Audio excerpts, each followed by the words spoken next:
Ladies and gentlemen, how y'all doing out there? Welcome to the Side Jawn. I'm your host, Dennis Holmes, with my co-host, the Chocolate Girl, Sharon Moulton is in the building. How you doing, Sharon? I'm doing pretty good today. No, I'm lying. It's been an emotional morning for me. I have to admit that. I would not be my authentic self if I got on here pretending like I'm just this happy-go-lucky person, like I, present myself all the time. But it's been an emotional morning, but I'm getting it together. You were singing to me before the show. I feel so much better now. Spent some time with my son this morning. It's really helped. So I'm feeling a lot a little chocolatey this morning. So I'm doing pretty good. How about you? Things going over there in Philly? Things is going pretty good over here in Philly. It rained for like 3 days straight, but yesterday the sun shined so bright. I felt so good about it. Everything was all right. Hey, you just rhyme.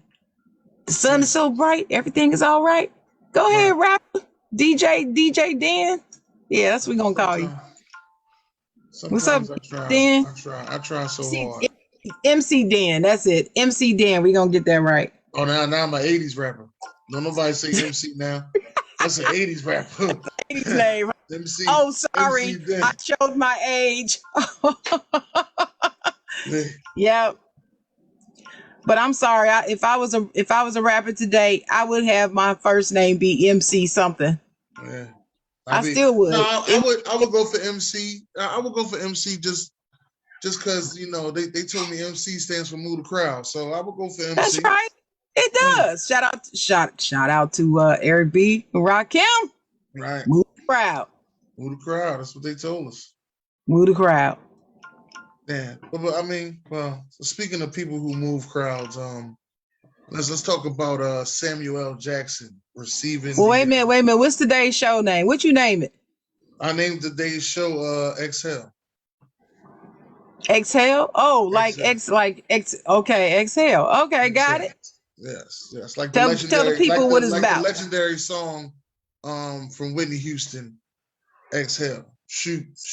That's what everybody else knows it as. But it's Exhale. Yes. One of my favorite songs to sing at karaoke. One of them. Mm-hmm. Yeah, we exhaling today because my fault. Samuel L. Jackson, received I think it's a humanitarian award. Lifetime Achievement Award at the Oscars, also known as the Academy. Because a lot of people don't, some people don't know that the Academy is the Oscars. A lot of people don't know that. That's the same. Yes, it's the Academy of Motion Pictures, and they do an award, and the award itself is called the Oscar, and so they call the presentation the Oscars. Right. But it's an Academy Award. Is it named after a certain person? The Oscars. And then after somebody named Oscar or something? It actually is. It was a very interesting story. I actually found it today, but I don't have it here to share with the people. Okay. But remind me, I'll make sure I post it in our group on Facebook, The Side Jawn, JAWN. So if you guys have not joined the group, The Side Jawn, join the group. I will be posting it sometime in the next couple of days, where the history of the name Oscar in terms of the Academy Award comes from. Okay, good job, Dennis. We're excelling about a guy who, like I said, was recognized finally by the Academy of Motion Pictures, Samuel L. Jackson, for his Lifetime Achievement Award, one of the highest grossing actors of all time. Samuel L. Jackson got so many movies. It's crazy. I think the first time I seen Samuel L. Jackson, I'm 100% sure that it had to be in Coming to America. But the first time I ever paid attention to him was Losing Isaiah. Oh, really? Yeah, it was Losing Isaiah. Wow. Because it was weird to see the same guy that was robbing people is also an actor in Losing Isaiah. Like, it was like, also my fault. A lawyer, not an actor, a lawyer in Losing Isaiah. Well, you know, Coming to America came out in '88. Losing Isaiah didn't come out till '95. Yeah, losing So Isaiah. you didn't pay attention to him for like 7 years. Right. Because even when he was in Juice, what was it, Juice? And I missed him in Juice, and it was another movie I missed him in. Okay. It was something else. So you missed him in Juice and probably Jungle Fever. Did you miss him in Jungle Fever? I ain't never watched Jungle Fever. You haven't seen Jungle Fever when he was Wesley Snipes' brother? No. He came jumping into, man, you got to see that performance. He was in Goodfellas. Did you see him in Goodfellas? Nope. Ain't seen Goodfellas. What? Nope. You know, I'm starting to learn some things about you in this movie watching thing. Mm-hmm. Did you miss him in Death by Temptation? Ain't see that either. Mo Better Blues? I seen Mo Better Blues, but I ain't paid Do the attention. Right Thing in School Days? See, he was in Do the Right Thing, but again, I didn't pay attention to him to Do the Right Thing the whole time. He was narrating the whole movie though, but I didn't even pay attention that he was narrating the whole movie. Wake up, wake up, wake up! By the time I seen Do the Right Thing, it was about 95. He was Mr. Senor Love Daddy. Yeah. My favorite comedian of all time is in Do the Right Thing. But I seen Bebe's Kids first before I seen Do the Right Thing. Oh, you talking about Robin Harris. Yeah. Yes, Robin Harris. Robin Harris was funny. He was gone way before his time. Rest in peace, Robin Harris. Yeah. Yeah. But yeah, he's got a lot of movies. You're right. If he's not the highest grossing actor now, I know there was a period of time he was the highest grossing actor of all time. And when it came out, that's when I started calling him the hardest working man in the movie business. I specified movie business because, you know, the hardest working man in show business will always be James Brown to me. Always. It's going to be James Brown forever, no matter who comes along. But I started calling him the hardest working man in the movie business when I found out that he was the highest grossing actor. Black, white, Puerto Rican, Jew, don't matter. Christian, Muslim, don't matter. He was the highest grossing actor of all time at one time. I think he still is. Yeah, I think he might be because I haven't heard a new stat. But you know, speaking of new stat, shout out to Trisha Joy, her show talking about true stat.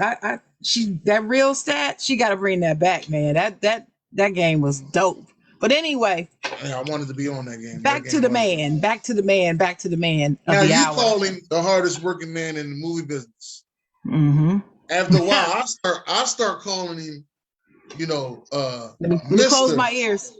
Mr. Motherfucker. Because boy, nobody say that motherfucker like Samuel L. Nobody. Did you say it already? Yeah. Can I open my ears? Okay. Yeah, you know, me and that word don't get along. But you're right, though. I often say that he could get away with saying that to just about anybody just because of who he is and the way that he says it. And it's like, you just want to hear him say it one time, even if you don't like the word. I don't even like the expression, but for some reason, when I hear him say it, it's like, yeah.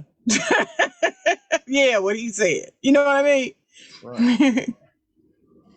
Let me say shout out to the people out there in the comments. Shout out to BJ Samuels, Brian Bistrilla Arndt. We got Adam. What's up, Adam? All the way from, I think you back in Cali. Dalton Smith. What's up, my brother? Love me some Dalton Smith. He is a Special Olympics champion and coach. Dalton Smith doing that thing every year. I just love Dalton. What's up, Dalton? And Jay Jones in the comments. He said facts, Mr. Mother F. Yeah, giving you a nod there, Dennis. Nobody. Welcome everybody. Welcome in the comments. I don't know if Sister Sheila is around. Sister Sheila, if you watching, you gotta let your presence be felt in the comments because Brian said April. Brian said Stan Lee is actually the highest grossing actor of all time, but Samuel Jackson is second. Thanks for that, Brian. Brian also I don't believe that. DJ and Do the Right Thing. And Adam said might want to check the numbers for the Rock dude, Ben Booming. I don't know what that means. Maybe we said something about Rock. I don't forgot. I don't know. Oh, Oh, The he's Rock. talking about He The talking about Rock. The Rock. Because He's talking about Dwayne Johnson. they together in that, they kinfolk and all. Yeah. Okay. All right. Whatever, Adam. All Love right. you, but I don't think it's The Rock. All right. All right. Yeah, is Stan Lee an actor? No, he's a creator of movies. Now he might be the highest grossing producer of movies, but we're talking about actors here, Brian. Oh yeah, I know DMX passed away last year this time. I know that. Shout out to DMX. I still listen to that last album he got. I still listen Yeah, to it. It's rest in in my peace, rotation. Biggie, Pac, Nipsey, DMX. He Rest said in peace, Stanley is an all actor. of them. Oh, really? But let's get to these top 5 Samuel L. Jackson movies. Let me say this again. I need the top 5 Samuel L. Jackson movies. All right? My favorites, right? Is that what you This want is me your to do? this is your top 5. Let's get that out of the My way. top 5. Okay. So, as I told you, he's been in so many movies. It's hard for me to choose just 5. So, I'm going to go through this list that I have in front of me that's so freaking long. It's ridiculous. And I'm just going to do the movies. I'm not even going to do television appearances. Just going to do movies, right? And the first movie that he was ever in, was Ragtime. But he was an extra. He was like a rag. He was gang member number 2, right? So that was insignificant. And I do remember him in that movie, but that's not my favorite. My top 5 of seeing him in is Coming to America, Doing the Right Thing. Okay, that's 2. Hold on. I'm scrolling while I'm naming you because I did not write these down before. No, I don't want to do Menace to Society because it was so short. Because all he did was kill somebody. That really wasn't good. He was great in Pulp Fiction, whether you like the movie or not. He really was good in that movie. So I'm gonna say that would be 3. I'm gonna give him a nod for Die Hard with a Vengeance, just because of you. That's nice. Just because of you. But The Negotiator, I think The Negotiator might be my favorite out of all of them, to be honest with you. So I'm gonna give The Negotiator number 5. All right, I'm going with Triple X. I'm definitely gonna have to go with Losing Isaiah. Shaft. Oh shoot! Wait! I'm sorry. I forgot Coach Carter.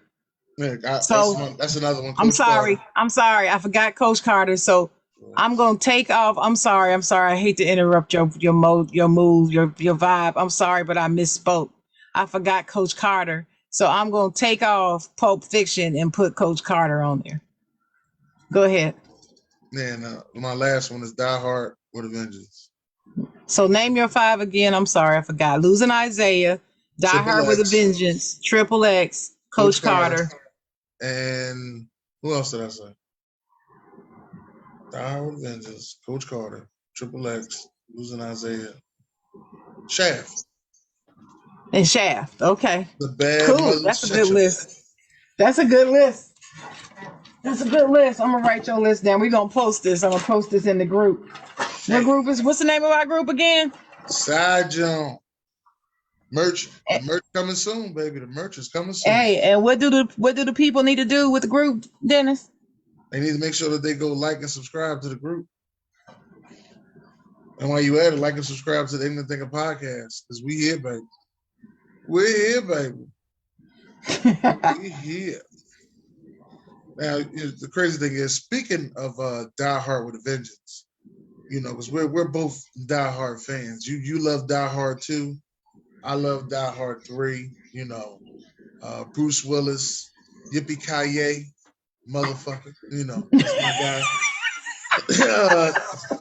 You gotta warn me, man, and get to close my ears first. Yeah, he said, "Why you keep calling me Jesus? I ain't no Puerto Rican. It's Zeus." He was like, "The guy back there called you Jesus. I ain't no Puerto Rican. It's Zeus." Lord have mercy. He was funny, but just Die Hard 2 is just my favorite one of all of them. It's just Like I Die said, Hard I 2 understood this. is my favorite movie all time. Just movie. I don't care. It's my favorite movie. And I'll explain that some other time why, but it really is my favorite movie, period. But go ahead. Bruce Willis, on the other hand, was talking about his illness and how he's going through dementia. And it's a sad thing because Bruce Willis also has done a lot of movies, and I really wanted to see him and Samuel L. Jackson do one more besides I think the last one they did was Glass. That's the Yeah. last one they did together. I think it was Glass. I wanted them to do one more together. Mm-hmm. Yeah. Bruce Willis is yeah, you're right. Just like Samuel L. He's been in a lot of amazing movies, and he's strong, he's funny. I remember him all the way back to Moonlighting, the TV show that he was on, and that's how he really got known, was through Moonlighting. And just to talk about the announcement, his family is who announced it. They announced it from one of their social media pages, I believe, was when it first came out, that Bruce Willis is retiring from the acting profession. He was diagnosed with aphasia, which is a language disorder caused by brain damage that affects a person's ability to communicate. And the family, they posted this on social media. And here's the quote: "To Bruce's amazing supporters, as a family, we wanted to share that our beloved Bruce has been experiencing some health issues and has recently been diagnosed with aphasia, which is impacting his cognitive abilities," the statement reads.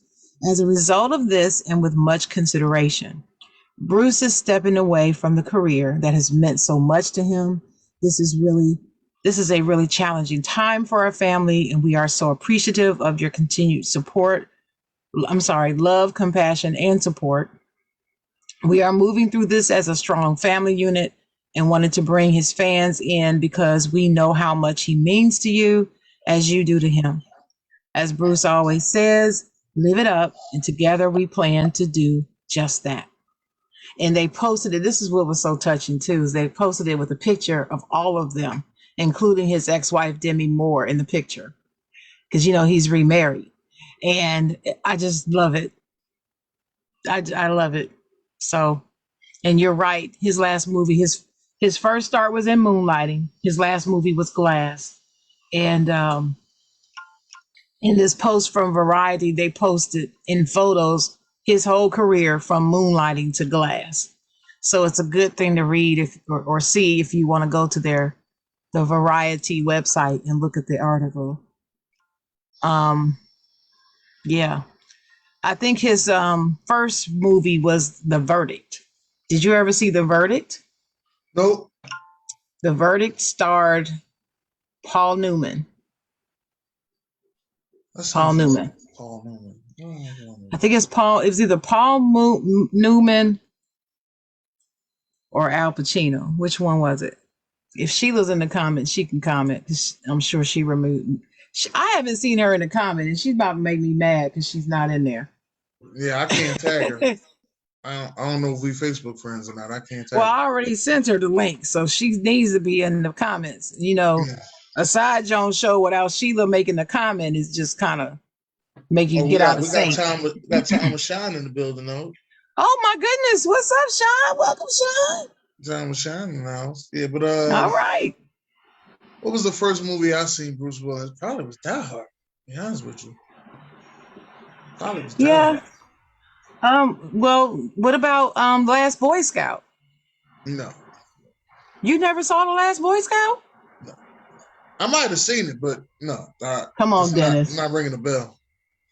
The Last Boy Scout with him and Damon Wayans? Wayans. I did see that. Yeah. The Last man. But that wasn't. That ain't memorable. No. I think What? It became a cult. It has a cult following. I'll put it that way.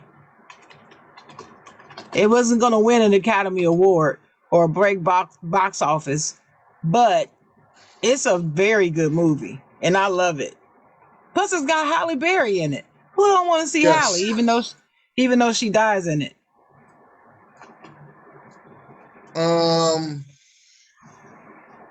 what's another one? I think what's another Bruce Willis movie that I fell in love with besides the Die Hard movies? All right, so he was in the Die Hard movies. Look Who's Talking. Yeah, Look Who's Talking. seen those. Those were good. Um, The Last Boycott. See, Die Hard 2 came out in 1990. The Last Boy Scout came out in 91. He was in Pulp Fiction in 94. So, I mean, this is really something how he and Samuel L. were both in Pulp Fiction, and we're talking about both of them today. Yeah, they what's the guy name? The director, I think it's M. Night Shyamalan. I know I'm butchering his name right now, but I think it's M. Night Shyamalan. I think I'm saying it right. I don't know, but he does a lot of movies in Pennsylvania. So so he was in The Sixth Sense. The Sixth Sense, right? And he was in was it 13 Monkeys? 13 Monkeys. Yeah. And the 13, I think it's 13 other monkeys. It was 13 because I think that's what him and Brad 12 Pitt. monkeys. It was 12 monkeys. 12 monkeys. Him and Brad Pitt was in that. I've never seen 12 monkeys. Okay. I didn't see The Fifth Element or The Jackal. No, I did see The Jackal. I seen The Fifth Element. But The Sixth Sense, I watched that movie until he went to the school with the little boy. Yeah, The Sixth Sense was cool. And the people, the dead people, and he was talking about he see dead people, and the dead people were I promptly turned it off and went somewhere and do something else. I couldn't watch it. So I have not seen all of The Sixth Sense. He was in The Whole 9 Yards. That was a comedy. That was that football comedy. Let me see. Tears of the Sun. He was a lieutenant in Tears of the Sun. That was a good movie. Right. He was in the Charlie's Angel Full Throttle, which was the second one, but he played a small role and he wasn't even accredited for his role in it. He was in Ocean's 12. He just did a cameo appearance in that. 16 Blocks. Did you see 16 Blocks? No. Good movie. Underrated. The Hip Hop Project. You need to go watch that. Okay, I will. He also was an executive producer of that film. It's interesting. I want you to watch it though and tell me what you think about it. So of course he was in, Live Free or Die Hard. He was John McClane himself again. Yeah, John McClane. Yeah. That's John McClane. That was the fourth one. That was a good one. That was actually a good one. He was in The Expendables and Expendables 2. Yeah, he got like a cameo in that. He got a cameo in Split too. When I went to go see Split, he was in Split. He got a cameo in Split too. Armageddon was a good. Oh shit! What you call him? Just said that. Elise just said Armageddon. Mm-hmm. Glass, of course. And now let me see. That was his last. Survive the Night. He did a lot of direct-to-video movies over the past 3 years. Yeah, because I think that Red was straight to DVD or something. No, Red was Red was not. Red was not straight to DVD. The first one? Maybe it was, but I don't remember it going straight to. I saw it, and I thought I saw it on at the theater. At the theater. He was at the theater. The theater. Yeah, the theater. The theater. Probably at the Magic Johnson Theater too. I'm just kidding. But anyway, yeah. Red. I saw Red. I didn't No, see he the he second didn't Red. he didn't do Passion of Christ. Passion of Christ was the guy from Lethal Weapon. I can't remember nobody name of that. Mel And Gibson. you Thank and you, you you Rashawn. you usually remember everybody's name. What's I up with can't remember you? nobody name of that. Yeah, Samuel, lucky he did lucky DJ number Samuel's got some breaking 7. news. Oh Lord, what's the Dwayne breaking news? Haskins died? Damn. Dwayne Haskins died. He died this morning after he got hit by a car in South Florida. What? Wow, that's crazy. Oh no, I'm sorry. That, that is. What? Yeah, man. I definitely praying for his family. I didn't. Dang, that's crazy. Wait a minute. Dwayne Haskins. Yeah, the one that's the quarterback for your team.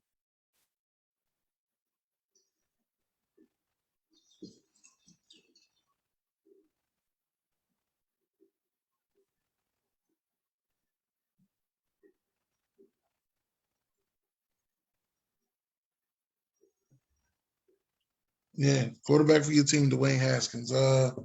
He was drafted in the I think it was the 2019. 2019. 2019. Yeah, he was the number. I think it was the number 14 pick. He was drafted by the Washington Redskins at the time. They're now called the the Commanders, the Commodores. Yeah, Rashawn said these car accidents are way too frequent. That's crazy because I think that's how Jerome Bennis died. He got hit by a car as well, but Jerome Bennis was on a motorcycle. Wait a minute, y'all. This is Dwayne Haskins. Like, Yeah, that is crazy that he passed away. That is some breaking news. BJ Samuels, thanks for that breaking news. Also, mm, I didn't forget where I was at. Carson oh Tyler my was going God. on. Brian, Oh thanks for my the info. goodness. Well, I'm praying for his family. Stuart, I'm sure the Steelers organization will release a statement. Um, I'm sure. Yeah. Yeah, we didn't even get to see what he was going to be. Man, He that's would have crazy. been. He's not even 25, y'all. No, he's not.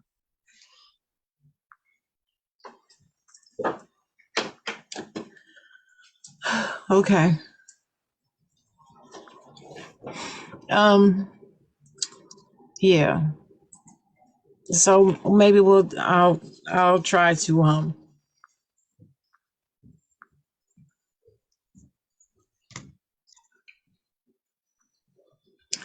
I'll try to put something together on the group page about him Okay. sometime this weekend. I'll try to get something together. I'm really trying to work on my video editing skills, and I've been practicing on some things, so I'll try to do that. Mm. My goodness. Yeah. So can we? I think we're gonna move on to these top 5 Bruce Willis movies. We did Samuel L. Jackson, and now we can do Bruce Willis. Bruce Willis top 5. I need your Top top 5 5 movies. Bruce Willis movies. Please put them in the comments. Your top 5 Bruce Willis movies. So I guess we can't say because I think 3 of mine is on Die Die Hard. Hard. Yeah. Yeah. I think 3 of mine is Die Hard, so I don't think I can just say that. So for me, so my number 1 would be Die Hard 2. My second favorite would probably be Die Hard 1, the first one. My third one would be The Last Boy Scout. I just Okay. really love his lines in that movie, and him with the way that he handles himself in a diehard fashion in that movie, within the context of that movie, was great. I liked him with Damon Wayans. If you've never seen it, to me, Damon shows he can really act for real, even though it's an action film. So it's not like he's doing Macbeth, but he's shows he can really follow cues and he can work, you know, as an actor and not just a comedian.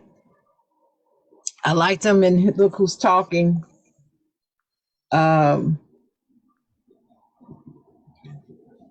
I would say that's my number four. And then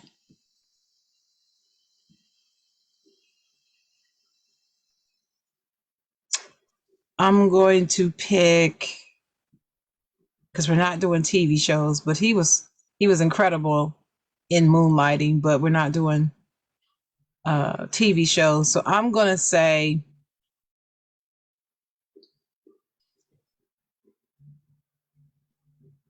I really liked Armageddon. I liked him in Armageddon.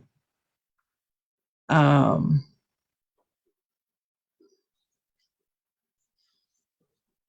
didn't like that movie. Mm.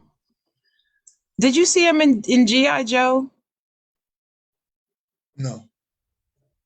Yeah, I saw him in that. I saw him in Vice. That went to video, but I did see that. I'm gonna go with Armageddon. Yeah, because I think I liked Armageddon better than I did the other Die Hards, Okay. All right. besides the first two. So I'm gonna go with Armageddon. And your Oh, top five? my top five. Die Hard 3 will be the first one. That's Die Hard with a Vengeance, and then the everybody's favorite Christmas movie, Die Hard, the first one. Even though people say it's not a Christmas movie, but it is. So I think after that, I will go. Look Who's Talking. Um, I'm trying to think what else. I need another one. No, I need two more. So Live Free, Die Hard would be a good one for me too, because I just like seeing the older version now. I'm actually trying to make things happen. Mm-hmm. And I might go Cop Out. Him and Tracy Morgan together was pretty cool. I'm gonna go Cop Out. It was all right. Yeah, I'm gonna go Cop Out. I think if you got an action actor, No, you know what? I'm going Unbreakable. I'm going Unbreakable. Unbreakable. Okay. I'm going Unbreakable. But I think if you got an action hero to put in a comedy, he was one of the best to put in there because his comedic timing is just brilliant. Yeah, especially when he upset. Like when he's upset in Die Hard, I'll be pregnant. I'm like, why don't we get together, have a few drinks, be in a bar? Yep. Yeah. Live Free, Die Hard. Isn't that the fourth one? It's the fourth one. That's the one when the guy tried to take over the whole government from his laptop. Yeah. You know, that one is slept on. I like that one too. That was in 2007. It was called a fire Yeah. sale. That's the first time I ever heard or seen anything like that. Hmm. But yeah, it's really sad that, that he had to retire. Just want to say just take a minute to talk about this aphasia, which is a form of dementia. Dementia is Alzheimer's is a form of dementia as well. When you start studying dementia, you learn there are so many different forms of dementia. It's not just dementia. There's so many different types. My father had Alzheimer's. Right. My beautiful father. Here's my picture of my father. On Okay. the left, this was his picture when he graduated from college. And this one was in the late, I want to say 90s, early 2000s. And my father had a brilliant mind. He was like a mathematic genius, very quick, very smart, very detailed oriented. I guess that's where I get it from. He's very analytical about certain things. And dementia robs you of the person's not only just their cognitive behavior, but their personality actually changes. And to see it happen before your eyes, while it's amazing and not in a good way. It's amazing because it really demonstrates how your brain controls every aspect of your entire being, right? To the point where you physically even start appearing differently. You don't look the same. And it's almost like you can tell it. For instance, have you seen the documentary yet on Title IX? No. It's a documentary that appears on TBS. The network TBS has a documentary created and produced by Candace Parker and someone else, Oh and it's yeah. called Title IX. Title IX, then it's colon, then it says something else. Oh, it's like 37 words or something like that that changed America. Oh And yeah, yeah, yeah. I heard about that. They was Title IX, yeah, let me yeah. tell you, that is a good documentary to watch. If you haven't seen it, I'll try to get a link to the information and put it in the chat here for the show. But in that, she did a section, of course, on Pat. Um, oh gosh, forgot her name now. Pat Pat Summit. Summit. Yeah, Pat Pat Summit. Summit. Yes, who used to be the great Tennessee women's basketball coach, greatest of all time, who had to leave coaching because she was diagnosed with early onset dementia. And when they showed pictures of her after she retired, right before she died, she looked totally different. I mean, you knew it was her, but she appeared differently. It changes your personality, your appearance. It's really interesting. It's an interesting disease, but it's an awful one. And it just broke my heart when I heard this. I literally cried because I was thinking about my father, and I know what his family is going to end up going through. Luckily for my father, it was early onset. It was caught early. So because of a very good doctor, he began taking a treatment regimen that slowed it down so greatly. He was Right. able to live. We were able to have him at least 15 more years after his diagnosis. It may have been 20. Yeah, yeah. But usually after the diagnosis, you're gone within 4 to 5 years, probably four, more like four. They're usually gone. And that's what happened with Pat. She was gone. And it just breaks my heart because he's a treasure to me. He's like one of those acting treasures, a national treasure, they say. Yeah. So I'm keeping him in my prayers. And he Now, will be missed from the acting scene. yes, he will. But Mm-hmm. now, I want to say, my great grandmother was diagnosed with it, and she lived another 12 to 15 years after she was diagnosed. So, I think she passed. It was 2004 when she passed away, and then, her son, which is my uncle, my great uncle, he ended up having it 5 years later. And it was real weird because me and my grandpa, We were sitting there, we was talking to him, and then he was going in and out, and to the point he could barely walk. We had to help him to the car, and after me and my grandpa helped him to the car, we looked at each other. We was like, I don't think Uncle Victor ain't gonna make it. This is basically what we were saying. Uncle Victor ain't gonna make it. Next week, he come back in his Jaguar, driving the car back to regular old Uncle Victor. Me and my grandpa looked at each other like, what the, whoa, who's this guy? Like, right.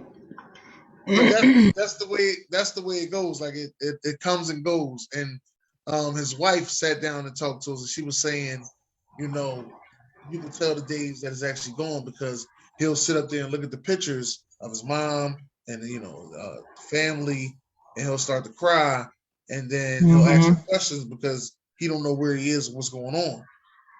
And now he got diagnosed, I want to say 5 years, like I said, 5 years after my grandmother died, and he ended up dying like 3 to 4 years later. Yeah. His didn't last long. Yeah, it generally takes you out quickly. But like I said, we were able to have our father, that it was like a long goodbye, still wasn't easy. I've talked to you many times about my father and how it's still hard for me to even talk about or think about. But we had him for some good years, though. Now, since you did the full study on, right? I read a lot. I was wondering, is it hereditary? That's a question that they have not answered yet. So what they recommend is for people, if you have anyone within 2 steps of you, so that's grandparents to you, right, that has it, you need to make sure early on you do cognitive behavior exercises, like test your memory a lot. Do a lot of search a word, Sudoku, puzzles. They even have games you can do on your phone. That's really good for your brain, to keep your brain functioning. Read a lot. Read everything. Stay away from canned food. Eat and drink out of cans as less as possible. Wow. Somehow there may be some connection with aluminum in your system, they say. See, it's still being researched. But I know when I was researching, that's what stopped me from eating so much canned stuff. That's what it was. It wasn't the sodium, because I can control that. I do well with my cholesterol level, so in my heart is good, so I'm not worried about sodium. But when I saw that, it made me really rethink of how, my grocery list. They want you to eat a lot of things that's good for brain development. Eat turmeric, some other things. It escapes me because I didn't realize I was going to talk about this today, but it escapes me the list of things they say to do for your brain health. If you know about it, put it in the comments, please, and we'll mention it. But I know turmeric is one of them. So every morning when I drink my tea, I put ginger and a little turmeric in it. Turmeric doesn't taste great in a lot of stuff. That's why you don't dump a whole lot in it. But it's a little turmeric in your tea in the morning. If you're a person that eats smooth, makes yourself those health smoothies in the morning, put a little turmeric in it. You know what I'm saying? That's what I do. Okay. I don't know. I know I'm crazy, but I'm railing against this as much as possible. So I do play a lot of blueberries. Blueberries. Well. Okay. Yeah, I think I may have heard that. But let me read some of these comments, because these comments are very interesting after the Dwayne Haskin one. Okay. He said, Carlson was like, Die Hard 1 was for sure a Christmas movie. Thank you very much. Yes, it was. Yes, it was. Brian also said, my aunt just passed away from dementia. I'm so sorry to hear that, Brian. OG, my mom has dementia. Very sad, tough subject to even chat about it. Yes, it is. You're absolutely right. Elise, hey Elise, my grandmother who just passed earlier this year had dementia. Very heartbreaking. Yes, ma'am. Sorry for your loss, Elise. Thank God for my mom. She took full care of her for 12 years, quit her job because taking care is a full time job. It really is. My sister and I know about that. Brian said my uncle struggled for 7 years with my aunt while she deteriorated right before his eyes. Yes, it happens. And OG said the blueberries for the mental health. And diet is very important in everything we do, is what Brian said. Absolutely. Absolutely is very important. Diet, as in not a weight loss diet, diet, as in what you feed your body, period. That diet. Yes, it is very important in everything we do. But for brain health, especially, they're saying that there's a connection with some things we eat. So I'm railing against it, Dennis. I'm telling you. I know some people out there don't know how old I am. I know you do. You know the truth. And at my age, I do everything I can to use this old brain every single day, reading, making sure my brain is constantly stimulated. That's the thing. You don't want to just sit there and vegetate. Keep it active. That's the best thing anyone can do to rail against it. That's what I've read.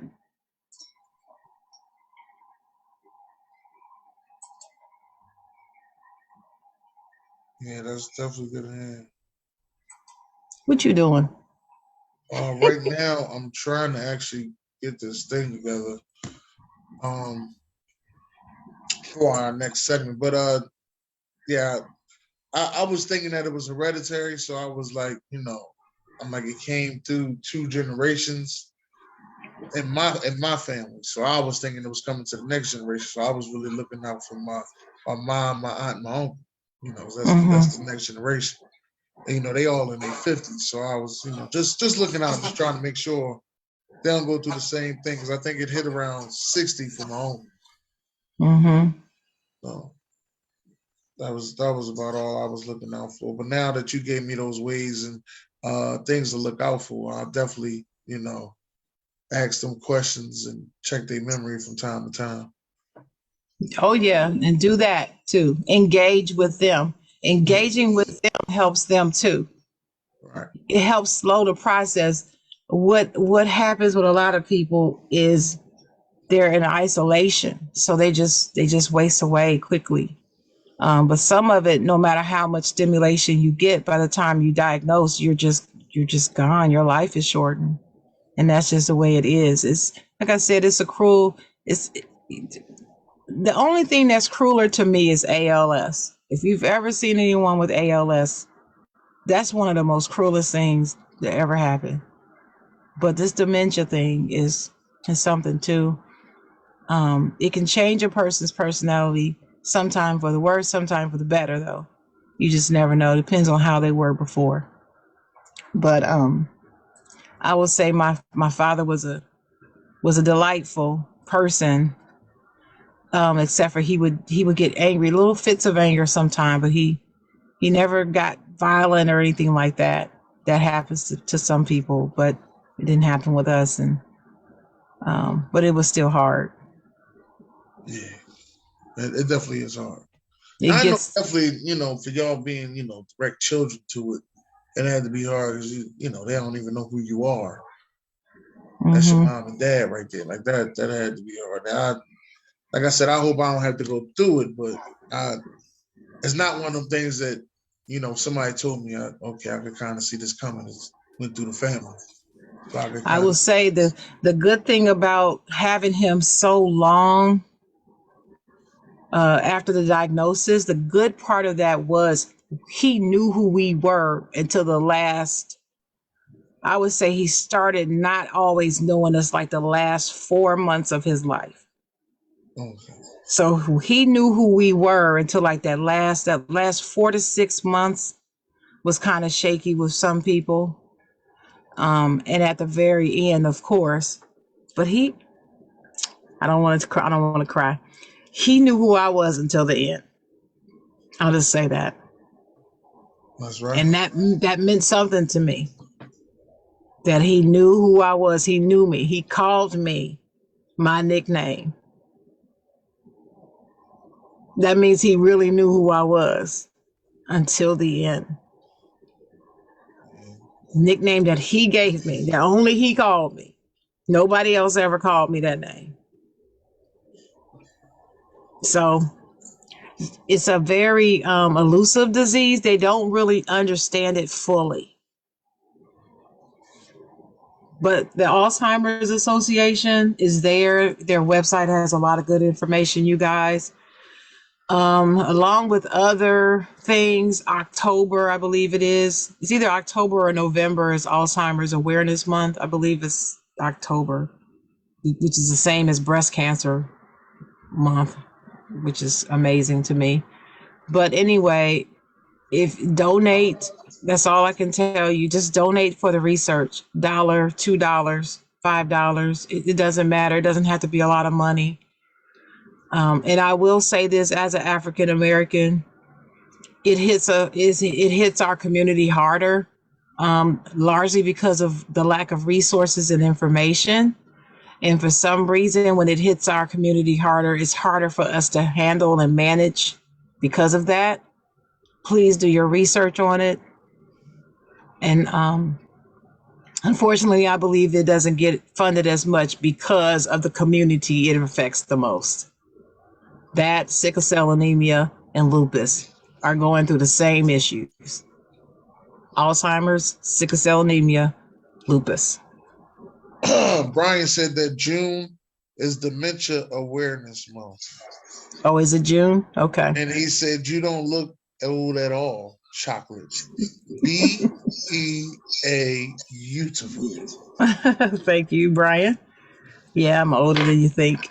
I could be Dennis's mama. You could? I could. That's okay, though. Let's get into this. Let's get into this sports that is actually the reason that we actually got to know each other and came together. You know, so we try to give you sports at least once a month. You know, not too much because we got Talk Jewish Tuesday, but at least once a month we try to give you our perspective on sports and let you know where the side Jones coming from. I want to give a shout out to the plug, Donovan Samuels, aka Maurice Samuels. Keep doing your thing out there, man. And you know, I'm praying for you every day. I definitely want to say that. Yes, we love Donovan on these parts over here. Yeah, that's our man. That's our man right there. That's our man. Yeah. But for this segment right here, I'm about to piss him off. Let's talk about those LA Fakers in the NBA. Let's talk about this NBA as well. You know, it's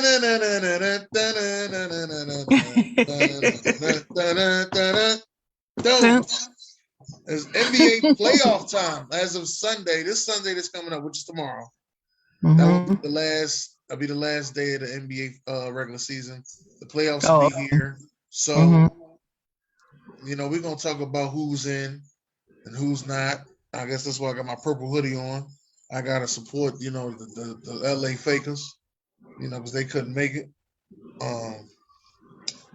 Which is your team? So I'll let you elaborate on how you feel. Tell them how you feel. I'm disappointed, but I predicted it. Yeah. I don't, you know, shout out to King Czar. King Czar love to tell you when he got something right. Every time. I said it. I said it. I told you I said it. He loves to do that, right? I do too, though. So we kind of laugh. We laugh about it. But you know what? I know why he likes to do it, because when you give your prediction, it's a guess, right? It's a guess. You don't know what's going to happen. But there are some times when I look at the tea leaves and it's so clear to me. How in the world can you not see this coming? This is one of those times. Shout out to Trisha Joy, 2MW. I say this almost every show. Shout out to her for some reason. Well, here's my moment, because I was on a show called Out of Your League with her. And when it was first being rumored that LeBron would go to the Lakers. Mm. And I remember us doing our show because she was so happy to do the show because me and the Lakers, I love the Lakers like I love everything, right? I love them like I love the Steelers. Love them.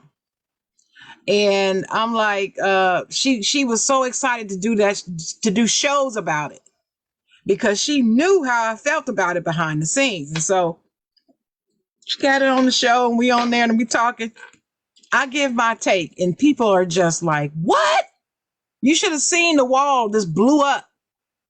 Mm. Sharon don't know what she talking about. She being emotional, she emotional female. She don't know basketball. She this, she that. They ripped me apart. You just a LeBron hater. You a LeBron hater. You a LeBron. That's all I heard. I'm not a LeBron hater. See, they don't know me. I hail from Ohio. That's my brother. You know what I'm saying? He's a Buckeye like I am. He's born in Akron. I'm born in Dayton. I followed his career since he was in the 8th grade. Not high school, 8th grade. When people were talking about this 8th grader dunking on high school seniors and college freshmen. So this is how I heard who he was. Same dude, LeBron. People were calling him LeBron and all kinds because they were messing up his name. LeBron. Somebody called him LeBron. I'll never forget it. Right? So to make this to move this along some, I told everyone I do not want LeBron to come to the Lakers just to get a quick ring. They thought I was crazy. Why? You should always want your team to get a ring. Of course you want your team to get a ring.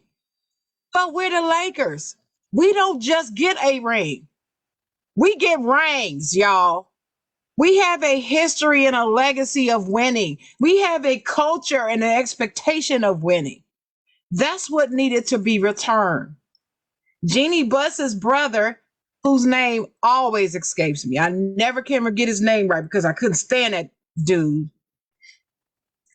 had just about obliterated our reputation with his decisions before she took over the organization. Right? And so I had to deal with years of watching Kobe trying to continue to elevate this team.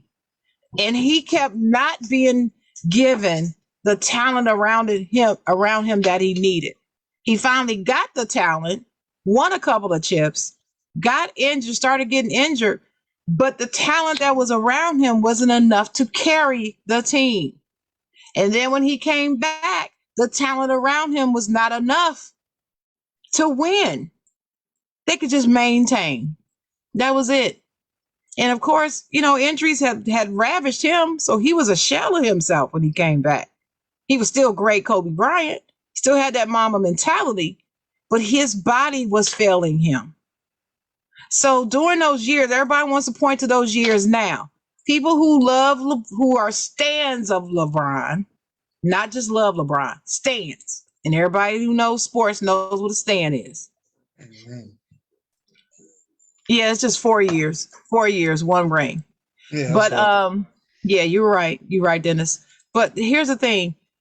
I did not want LeBron to come to my Lakers team because I predicted that he was going to come to the team, obliterate it, bring in people he wants to fit his style of play just for him so he can be great and lead them to maybe one ring. I said that. I said he might get one ring out of it. He will not get more than one. I said this.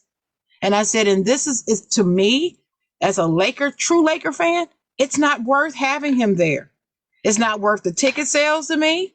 It's not worth the hype. It's not worth the destruction of the other players and their lack of development that they're going to get. I said, these young players that we've watched for the last 2 or 3 years, 2 or 3, were being brought in and organically developed.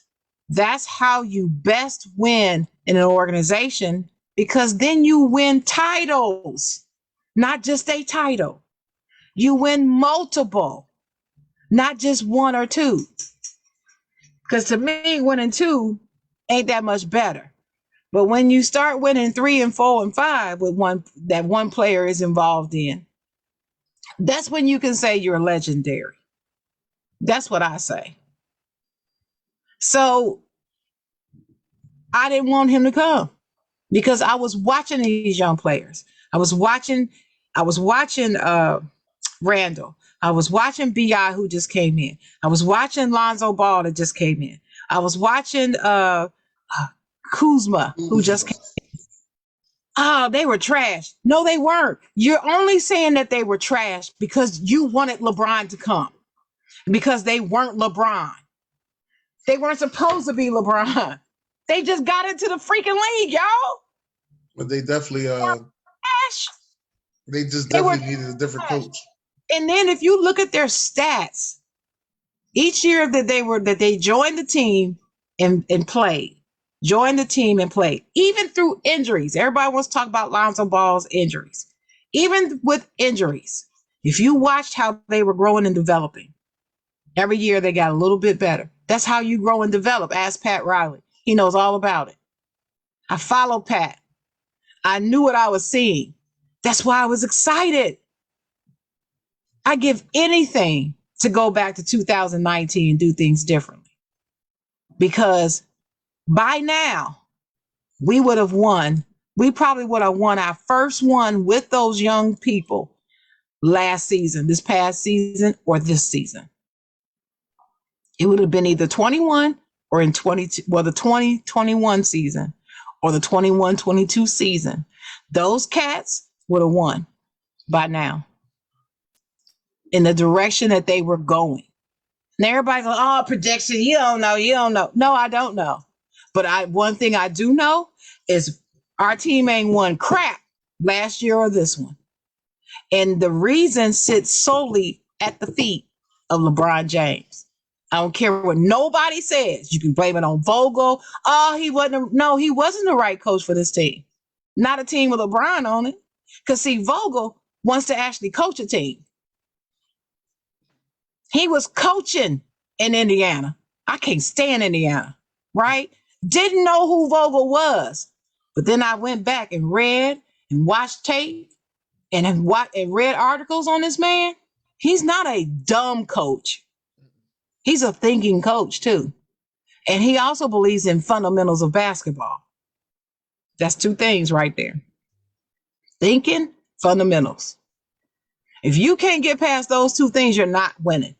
Ask Steve Kerr. You got to think and you got to go through the fundamentals. So what I'm saying, folks, is as a Laker fan, I am disappointed, but I'm not surprised. That's two different things. Because this is exactly how I predicted it. I prayed that I would be wrong, but I'm not. I'm angry as hell.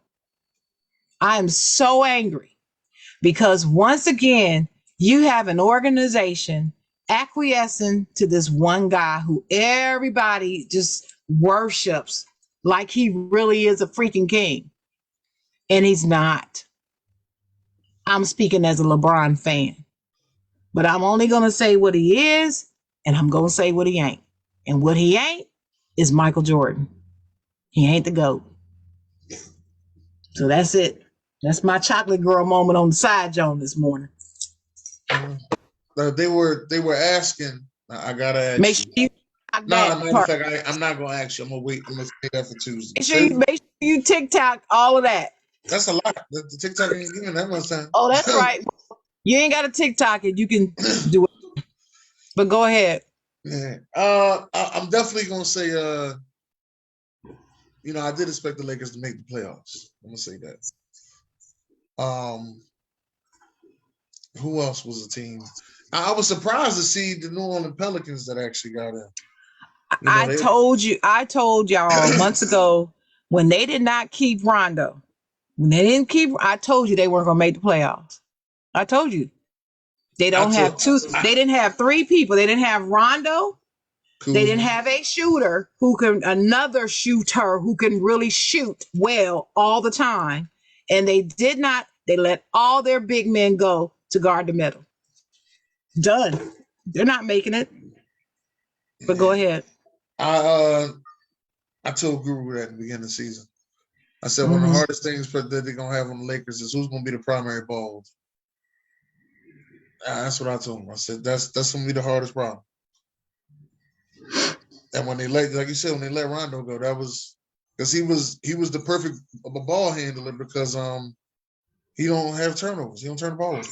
They should have moved mountains to pay him whatever the hell he wanted. They could have. They could have. They're not going to. But they could have. They could have. And they should have, but they didn't. They didn't. But you know why? Because their president of basketball operations is Rob Pelinka, who doesn't know what he's doing, never knew what he was doing. The only good decisions he made while Kobe was alive because Kobe was advising him. And Kobe died, and since then, he's done nothing right. Next. All right, let's go to another team, shall we? Another disappointing team, the New York Knickerbockers. I think last season they were in fourth spot. They were the fourth seed last year. This year they ain't even making the playoffs. You know, that's very disappointing. And it's kind of, you know, looking bad for Tom Thibodeau because it's kind of like, all right, what is it that you're doing that your players can't rally around you and give you a win? That's what I'm trying to figure out. Like he actually needs a superstar around him for his players to actually, you know, come and give him wins. If he has no superstar on the team, it's not going to work. It has to be so you're saying it has to be a superstar. Star level is not enough. Not enough. It has to be a superstar. Who's won without a superstar? Nobody. Thank you. So why is Thibodeau always picked on? Well, he's picked on now because he had that same team last year and it was in fourth spot. Yes. Now they're not even making the playoffs.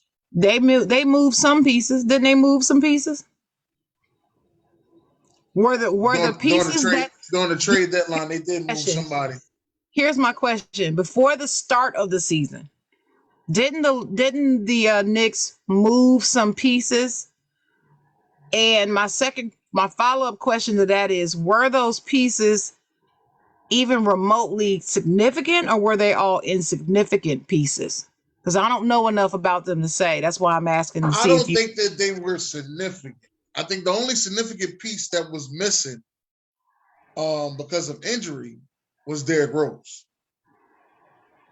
And now Derrick Rose came off the bench, but off the bench he was giving you 25 points a game off the bench. Last season. This season. Now this season, how has he been this season? Because I'm hearing that they're gonna let him go or something. Probably so, but he was injured.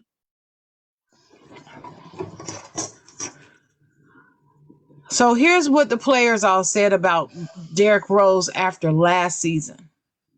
Okay. They said that he was one of the main reasons why they played so well as a team. Because of the leadership and guidance of Derrick Rose. They all said it. One thing you have to learn as an organization, it's not all about ticket sales and stats that you keep a player. Sometimes you got to go on the hole and pay somebody for something less than stat line. Again, ask Pat Riley why Udonis Haslem is still on the roster of the Miami Heat. Go ask him if you don't think I know what I'm talking about. Because they get very little production after that off that dude. They put him in a couple of games sometimes just so they can say that he has any minutes on their thing. Yeah. But for the most part, his role is to take care of his teammates. That's his role. And let me tell you, it has worked. The man acts like he's doing he acts like a peace treaty. If some of the players are getting out of line, it's Udonis Haslem that straightens them out. Be it calling a meeting, go kick back and eat some wings and have some drinks and talk about it or whatever. And I envision that that's what Derrick Rose kind of is for the Knicks. So, and I don't know. Listen, people, I'm gonna tell you the honest truth. I have not dug into what has happened with the Knicks this season. I'm disappointed because I am rooting for 3 players on that team at least, and I'm gonna add Derrick Rose. So I'm gonna say I'm rooting for 4 players on that team. I'm rooting for R.J. Barrett. You know how I feel about him. Because when coming out of college, I felt like he was better than Jawn Morant coming out of college. That's how I felt. I did. Coming out of college, I said. Those your thoughts. Those your thoughts. I feel like R.J. Barrett was the best one in that draft over Jawn Morant and Zion Williamson. I felt R.J. should have been first. That's how I felt. I felt Josh should have been second and Zion should have been third. That was my order. So I'm pulling for R.J. Barrett. I'm pulling for Obi Toppin because he came out of the University of Dayton, and I just love his style. I love his style of play. I love his energy and his take no prisoners attitude. I love him. I'm pulling for Obi Toppin, young buck, to keep growing and developing. He needs to make better basketball decisions. Make sure he always maintains control and not let his emotions carry him and cause him to make mistakes.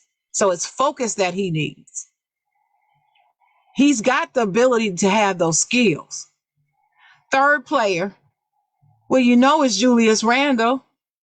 I want him to become the leader he wants to be, right? But he makes missteps. He's better at playing the game of basketball than he even believes he is. But until he believes it fully and embraces it, he's not going to achieve it. I believe he gets in his own way. I don't know that to be true. It's just what I believe. Yeah, and the 4th player is Derrick Rose because he is the Derrick Rose that I've been loving ever since Memphis. I'm pulling for that brother. So because of those 4 players, because I don't like the Knicks as an organization. I have a history of hating that team. Shout out to Mayor Doug Phoenix, because you're always talking about what chocolate can't stand. That's another one, the Knicks. But I love those 4 players and I'm rooting for them. And I was rooting for them this season. So they disappointed me. I don't know why. I don't know what happened there, but I will not say it's just because of Thibodeau. Because I've always felt that Thibodeau has gotten a bad rap. He was given a bad rap at the beginning because the players were soft and he was too hard on them and they was whining. They were whining about being made to practice hard and And ever since then, I've been a fan of Thibodeau and like, forget y'all, F y'all. F them kids, FTW, FTK. That's it, FTK. That's how I felt about it. So I'm not ready to say this is on Thibodeau. Something else happened there. Not ready to say that. I believe that Thibodeau is a championship level winning coach. That's what I believe. He hasn't done it yet, but hey, it's the first time for everything. But you know what? Okay. I believe that about Frank Vogel before he got with the Lakers. So, all right. Yeah, you. In fact, yes, I'm glad you said that. You were the one that had to tell me about Frank Vogel because remember I said to you, I don't even know who this is, who they hiring, and you are the one who had to tell me. Man, Frank Vogel. Who Frank Vogel is? Definitely my guy. I've seen him because it was crazy because I forgot the guy's name, but Danny Granger. Danny Granger got injured, and that's when Paul George came in, and you know that team just kept rolling, and you know they had the bigs there, Roy Hilbert and David West, and it was Danny Granger was supposed to be the guy, but Danny Granger got injured. I remember that, and I swear to God, I just don't remember Vogel being on the sideline, but it was him. It clearly was him. Yeah, Vogel was there, and I always, and I still to this day, am a big fan of Lance Stevenson. I've always been a big fan of Lance. People clown me about it all the time. Like, how you like Lance Stevenson? I'm like, yo, I love Lance Stevenson. Well, I didn't then. I do now. Yeah, I always love Lance Stevenson. Yeah. It's like I grew to love Meta World Peace. I grew to love him. I didn't like him at first. I grew to love that man. But go ahead. Lance Stevenson was on there. Lance He was to coming make off you the bench. dance. Lance to make you And dance. they had George Hill. Dance. And Rashawn actually got me into liking George Hill. Shout out to Rashawn. I gotta get that to Rashawn. Rashawn got me liking George Hill. I was playing the game against Rashawn one day. He whooped my behind with George Hill. Let me just say that. Yeah, shout out to Josh Bailey in the comments. He said Lance was a fool. Lance still is a fool. Lance still is a fool, but he be balling for the rest of the season. He got signed for the rest of the season though. Yeah, he balling. They probably gonna give him a contract for next year. And when they do, I'm gonna be applauding his crazy behind. Yeah, he deserves it. He's like I said, he's a real good player. He's not a bad player at all. Mm-hmm. But that's why I started watching the Pacers, though. I started watching the Pacers and started paying attention to him. And that's when I was like, yo, Frank Vogel ain't that bad. But you just couldn't get past, you can't get past LeBron and them. And I felt the same way about the guy that was coaching Toronto. I think his name is Dwayne. I was about to say, I'm seeing his face. I see the tall black man. I see his face, but I can't think of his name now. He's on Detroit now. He's coaching He's an Detroit assistant. now. Yeah, he's an assistant, isn't he? He's not the head coach. He's the head coach of Detroit. He's the head coach? Okay. Yeah. Well, I don't like Detroit either, so I kind of barely look at them.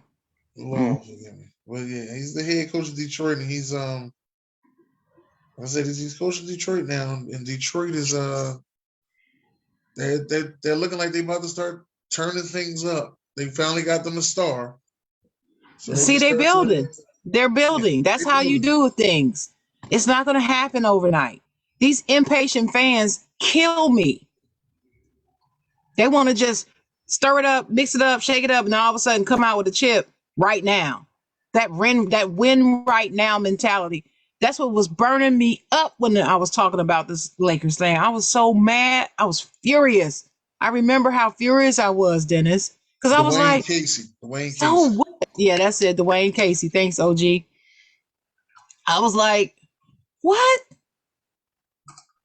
You want to win? And these are Lakers fans telling me, I want to win now. We want to win now. We ain't won in so long.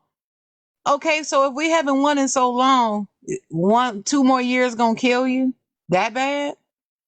What the hell is wrong with you? What are you thinking? Do you love the Lakers or not? I love the Lakers. I love the organization. I want them to return to a culture of winning. So tell me now, if there's any Lakers fans in the comments, I know they're not. But if anybody sees OG over there. Oh, that's right. OG's in the comment. If you're a Laker fan, was this one chip worth it to you? Because it's not worth it to me. I can still be at 16 banners right now. I can still be at 16 banners and be fine. You know why? Because we're returning to a culture of winning. Can anybody that's a fan of the Lakers who's okay with the one chip that we've gotten so far in the last 4 years, can you tell me that they've reestablished a culture of winning at the Lakers? Have they done that? You better answer no. Because if you say yes, they have, you're lying. There's no culture of winning there. There's no culture of winning. Y'all just came out with y'all TV show. Winning, what's it called? Winning Time? Magic Johnson TV show? That's a show about the past, honey. Yeah. That's the winning time of the past. Yes. It's a good show too, but no, ain't got nothing to do with now. OG said, I expect more. However, I accept the one. I accept the one too, but that wasn't my question, but thank you for answering. But my question is, does it mean something to you? What's it mean? What's it mean to you if you're a true Laker fan? Have they returned to the culture of winning? Have they reestablished the culture of winning on the Los Angeles Lakers? Have they done that? As of today, April the 9th, 2022 at 11:56 a.m. Eastern. Mm, mm, No, they mm. haven't. Y'all heard what she said. You're not being honest with yourself if you say yes, you think they have. Mm, mm, You're mm. entitled to your opinion, but I don't believe that you're being honest with yourself if you say yes. And I'm not just talking to OG, I'm just talking in general. Talking to, No, I don't think you're talking OG. I'm thinking no. about all them Laker fans I know. That's I all. know I'm a just lot of sitting there. Laker fans. Yeah, I'm I just know sitting a there lot of like, Laker haters too. Lakers. Man, I wore my purple hoodie today for those Laker fans. You know what I mean? Well, I got on my gold for my Lakers. You got the purple, I I got got the some. gold. I'll show you I'll show And you what I got a little later. I'll show you what I got. well, you got the gold purple, I got the gold. I love my Lakers. I will never stop loving my Lakers, no matter who ruins the organization. It's still my organization, just like I do with the Steelers, the Reds, the Yankees, the Dodgers. I love them all. I love them. Okay. But this right here is bogus. Not making the playoffs. Playoffs? You kidding me? Playoffs? We're trying to win a game. You got 4 Hall of Famers. Man, just okay. Move on. Go ahead. Yeah. My All head. right. Let's move on. My head's starting to hurt. See. Let's move along. Let's go ahead. So we talked about the Lakers and the Knicks, and the Nets. The Nets, on the other hand, are currently in the play-in. Looks like they're going to make it. You know, right now they're 7th seed. I don't think there's a possibility of them getting a 6th seed. Right now they're 7th seed, so they will have to play the Cavaliers in the play-in, which I think happens this week. Play-in is this week because there's four playing games. Yeah, so it's this week. So we'll see exactly how everything happens with this play-in. How do you feel about the Nets? It's a real possibility that they may not be in the playoffs. Mm-hmm. And I really feel that way. If they do not make the playoffs and someone had to ask you why their season turned out the way it did, what would your answer be? Steve Nash. Mm-hmm. Would that be your only answer? Or would you have like two or three things? It'll be Steve Nash, Kyrie Irving, and I kind of think the Nets are cursed, to be honest with you. I don't believe in curses. I believe that. Okay. Then they got a black cloud in that part of it. Okay. There's a black cloud hovering. I believe in organizational mismanagement. Now I believe in that. But I don't believe in pixie dust or black cloud, black cat crossing. And no, I don't believe that. I don't believe in curses, but I do believe in perpetual organizational mismanagement. I do believe in that. The Washington team, the Knicks, the Chargers have a history of issues. All that stuff that got the black cloud hovering. It's hovering. The Cincinnati Bengals, I don't know about the Bengals. I think the Bengals yes, the Cincinnati Bengals, the Cleveland Browns, the Detroit Lions. Yeah, I believe in that there are some issues organizationally that prevent them from winning perpetually. Okay. All right. Now that you said that. Okay. But you said Steve Nash, Kyrie Irving, and the curse. So elaborate just to touch on whatever. The curse is cool. We can say it. We just call it the curse because we know it means all that. That's cool. Elaborate a little bit for the people so they can know where you're coming from, though, Dennis. Tell them what you're saying about Steve. Let's go Steve Nash first. First of all, I just don't. It's just me. I don't believe Steve Nash is a good coach, and I know a lot of people are saying, you know, then you just hating or whatever. But I just don't believe he's a good coach. And it's kind of bad because now you sit back and you think about how long Durant has been there. Durant and Kyrie has been on that team, and what have they accomplished? Second round of playoffs, and that's been about it. Now Kyrie not getting the vaccine, holding out, which is his choice. It's his choice. And the great city of New York did not think about letting the vaccine be not mandated until baseball season started, which I knew was going to happen. That they was going to open it up around baseball season because they was not going to let all them baseball players not play. They was not going to let that happen. Mm-hmm. So, with Kyrie missing those games, they end up not actually being in sync. The trade for Ben Simmons and James Harden should have been a trade that the Nets should have won, out the park. They should have won that trade out the park. But Ben Simmons ain't playing. So it's not a one that you won out the park. But y'all should have won that trade out the park. Y'all got picks. You got Ben Simmons and you got Wardell's little brother, Seth Curry, and Andre Drummond. Like, come on, you really got some defense in the back end of the back end, and you also got another shooter.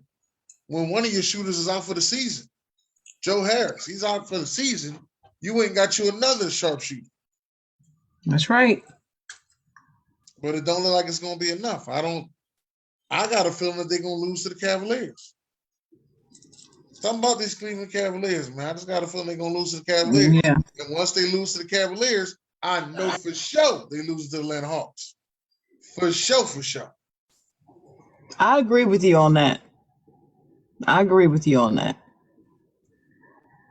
And I mean, it's just the way it is. So that's Steve Nash. Yeah, he ain't coaching. And then you said Kyrie. What about the Kyrie? The fact that the whole vaccine. Mm-hmm. Now, what about this cloud? I'm trying to think to myself, the last time the Nets have actually been real good was when Jason Kidd was on the team. Darren Williams? Jason Kidd. Darren Williams was there. No, Jason Kidd. They went to back-to-back championships with Jason Kidd. Yeah, but they were in the running when Darren was there afterwards. In the running where? In the playoffs. They were in the running. They actually got good enough to get to the second round or the third. Championship. Okay, hear what I'm saying. They were better with Jason Kidd. I'm agreeing with you on that. Okay, what I'm saying, you said the last time they were any good. I'm saying they weren't as good as when Jason was there, but they were good though. They were at least a challenging team when Darren, I call him Deron. Everybody call him Darren, but when Darren Williams was there, a player I couldn't stand. I've never liked that dude. But anyway, he was there. You didn't like him in college either? No. No. I understand the Utah thing, but hey, college too? No. Just what about Carlos Boozer? You like Carlos Boozer? Yeah, I liked him. I liked him until he went to LA. Oh, okay. When he got to LA, he regressed, and I didn't like him anymore.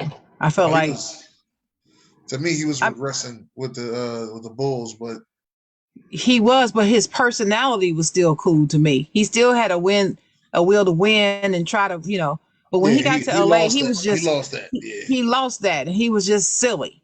Yeah. And I was like, "You trying to be young or something? We know you old. You old. Quit trying to act like Swaggy P." They were celebrating that win. I will never forget that footage. And they showed that footage to Kobe and his whole face. I will never forget that. It was on what's his name show? Which one of them late night shows? And he's just sitting there looking fly as he was in that suit with his legs across his arm. He was just oh Lord. Whew. Rest in peace, Kobe. Man, I miss that dude. Yeah, Kobe Bean Bryant. Kobe Bean, as LeBron likes to say. Kobe Bean. Kobe Bean. Yeah, that's exactly how I feel about that. And this Eastern Conference is really tough. Why? Why you say it's tough? It's really tough. I can honestly say, and this is me saying, I can honestly say, if Atlanta gets that HC, they're going to give the Heat a run for their money. Who wins? The Heat may win, but it'll be Game 7. You think that Atlanta's gonna take them all the way to 7? They're going to take them to 7. I say the Heat in 5 or 6. I don't say 7. I don't think Atlanta has what it takes to take them to 7. 7. That's Trey right there. I bet you on it. And I love Trey Young.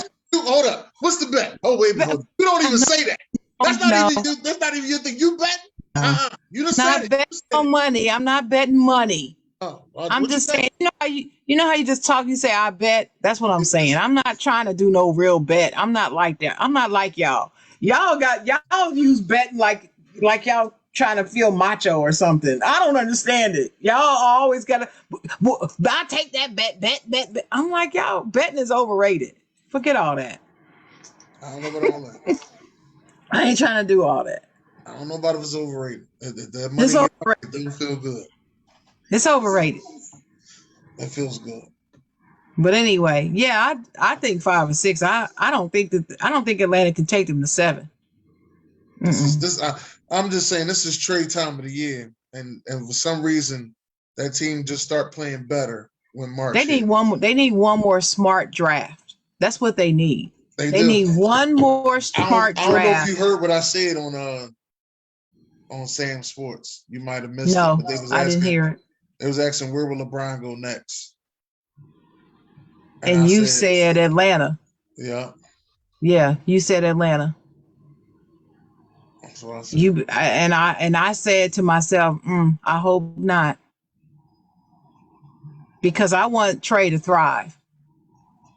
And see, if he goes to Atlanta, thrive. I said thrive. Isn't that what I said? I think. Well, no. Okay, go ahead. Finish your statement. I'm gonna tell you what I said. What I'm saying is, if he were to go to Atlanta, Trey Young, that would be the end of his development for however long LeBron stays there. That's what happens when he goes to any team. Whoever's around him takes a step back. It is what it is. Now people want to say, he makes them better. He makes them better. Look what happened. No, they play better with him because they play for him. They play. Everything is for him. Everything they do. Everything. If people will be honest about it, everything they do is for LeBron. Everything. So your own individual progression and development is out the window while he's there. Nobody cares about that. Nobody cares what happens to you 5 years from now. Right now, I want you to play because this is what he needs so he can be great. So this is what you're going to do. And that's all.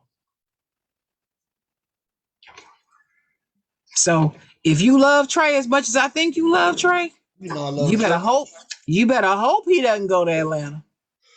I believe, here's my opinion. I believe he That's right. LeBron sells tickets. That's it. They don't care about your growth, development, championship. They don't care nothing about none of that.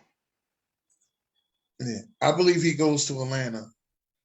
I don't believe that at all. They actually, I think they get rid of Clinton Capella. That's the number one thing I think they do. But I don't think Trey Young's growth goes downhill because I believe he'll be in that same position like Kyrie was. Yes. And guess what happened to Kyrie? What happened to Kyrie? Look at his stats. Well, I'm not going by the stats. When he left Cleveland, where did he go? He went to Boston. Right. How successful was he in Boston? He was injured. When he wasn't injured and he was on the floor, how successful was he? What was his plus minus when he was on the floor? Oh, I don't know. It was sickening.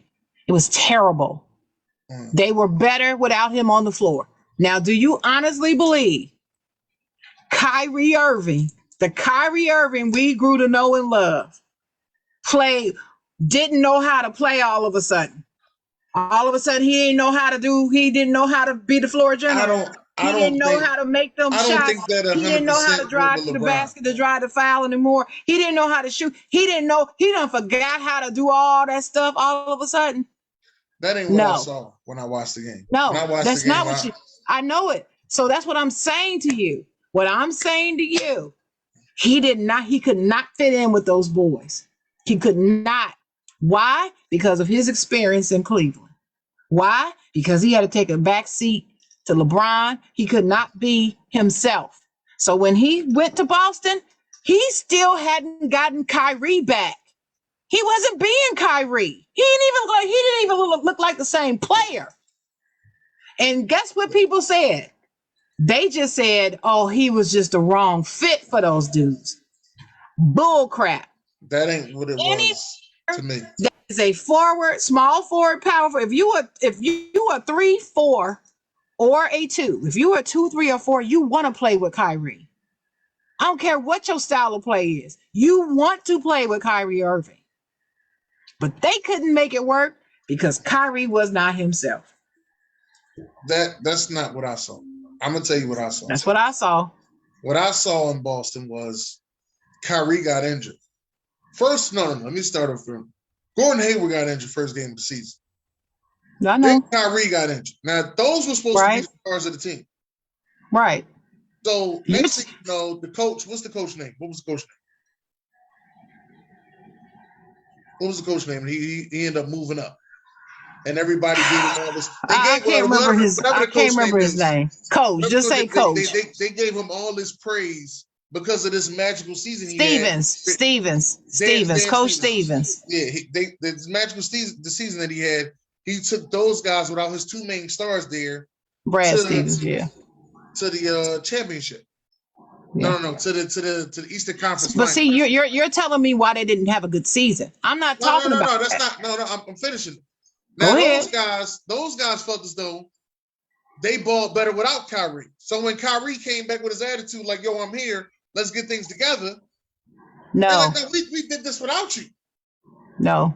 And that's when Kyrie came out. He said things like, "You know what? I need to call LeBron up and apologize."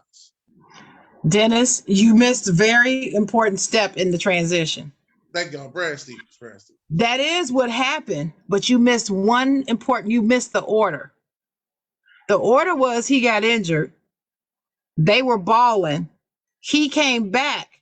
When they first started playing, he came back, yes, I'm here, but guess what wasn't there? His play.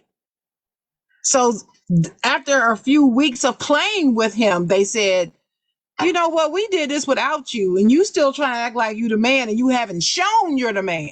That's the part you didn't say right now. You didn't say that. You just said he came back, and they were like, "We won without you." No, it wasn't like he came back, and that day, as soon as he said, "I'm back," they said, "Well, we won without you. We don't need you." That's not how it went. No, this was like after weeks of playing with him. After he came back, and they were like, "Wait a minute, I know you trying to hold the ball and take the last shot and be the man, but this dude over here been making them last shots for us. He should have got the call, not you." And they were mad at Brad Stevens because they kept giving the call to Kyrie when dude over here, I can't remember who the dude was right now. I can't remember which player. It might have been Tatum. Was the one that should have been getting the ball. And they had a blow up because Kyrie missed. They had a blow up after the game, and that's when all that came out. So what I'm saying to you is Kyrie wasn't even Kyrie yet. The Kyrie we see now coming back from injury, now, this season, every time he comes back from injury, he's balling. He didn't come back from injury and start balling in Boston. You know why? Because he's been stunted for 3 freaking years. I don't believe that. I'm just letting you know. I don't. You don't have to believe it. It's true. I don't believe that. But I do believe his Boston experience was bad. Just like eventually his Brooklyn experience is going to be bad because he takes too many games off just because. Oh, I agree with that now. No, I agree But with that back then. he wasn't taking games off just cause then. He took games off because he was injured. No, he took games off when he wasn't injured. He took Okay. in Boston. He took I off because understand of that. I understand he does that, Dennis. But what I'm saying to you, that has nothing to do in the context of the subject we're talking about. He does do that, but that's a and separate issue. And what I'm saying to you is, you say you don't believe that that's true, and I'm telling you, we saw it happen. People just don't want to acknowledge it. You included. That's no, what happened to this brother. How he come back when he go to the Nets? How is he a better player? I don't believe he's a better player. I believe he's the same player. He just got more of the green light. No, he wasn't the same in Boston. This is what we got. Cleveland Kyrie now. We don't have Boston Kyrie. We got Cleveland Kyrie playing for the Nets. Cleveland Kyrie. Well, neither one of those Cleveland Kyries. Kyrie. This is not Boston Kyrie. Kyrie in Boston was a whole different person. Because the way he was treated in Boston, not because of LeBron James could hold him back. That's what I'm trying to tell you. Before the treatment, Dennis. That's what you don't want to accept. You keep trying to say that the treatment came before the play. The play came first. Then the treatment came. Okay. You got to remember context, and you got to take context in order. You can't have stuff happening.